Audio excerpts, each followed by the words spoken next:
Hi everyone. I have the word from the Lord to share. As we were praying, the Lord gave us the revelation. I saw in the spirit a man coming and knocking to someone's door, asking for help, and it was night time. But I heard the owner of the house responded to the man, saying not to disturb him and his family because they are already sleeping. But the man never stopped knocking until the owner of the house opened the door and asked what he wants from him. The man then asked him for a bread because he was very hungry. The owner gave him what he asked. And I heard the Lord saying, "It's just the same with you.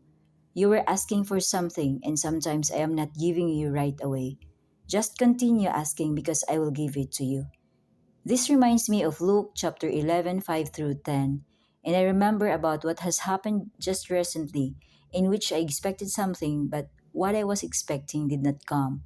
Brothers and sisters, please understand that perseverance in prayer is very important. We may not see the result this time, but we know that God is working behind.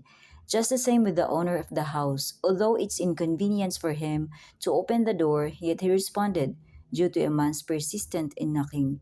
Be patient in waiting. Thank you and God bless you.